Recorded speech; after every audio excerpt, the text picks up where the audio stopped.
బాస్కి all time record ఇచ్చాడంటే సామాన్యమైన విషయం కాదు.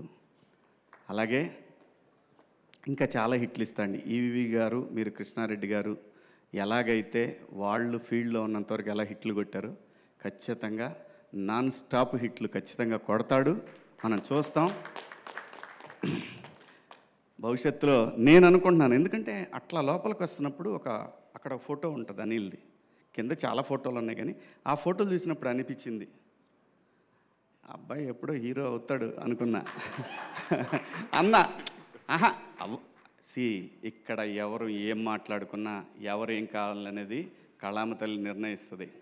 జస్ట్ ఒక ఫీలింగ్ వచ్చింది నాకు అట్లా లోపలికి వచ్చినప్పుడు, అదే చెప్పా ఇక్కడ కూర్చున్నప్పుడు, ఎందుకో అనిపించింది అని చెప్పాను.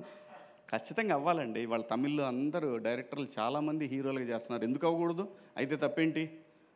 ఆర్టిస్టులు డైరెక్టర్లు అవ్వచ్చు. రామారావు గారు hero, director, producer, makeup man, ఎన్ని చేశాడు రామారావు గారు. ఇచ్చేయి సినిమా రీమేక్ కూడా చెప్పాను ఇందాకనే. ఇచ్చేసాయి. అలీ గారు ప్రొడ్యూసర్గా. అమ్మ హీరో ఎవరో చెప్పను, ఎందుకంటే మళ్ళీ ఇప్పుడు జిద్ద మొదలు పెడతారు, లేనిపోయింది ఎందుకు మనకి వాళ్ళ. సో థ్యాంక్ యూ అండి. నా సినిమా గురించి మాట్లాడేదాన్ని నేనైతే మాత్రం ఒకటి గ్యారంటీ చెప్పగలను. నేను నిర్మాతగా నాకు బాపినీడి గారు ఒక బాధ్యత అప్పచెప్పారు, కథ విని సాయి గారు వాళ్ళ టీం ఒక బాధ్యత అప్పచెప్పారు.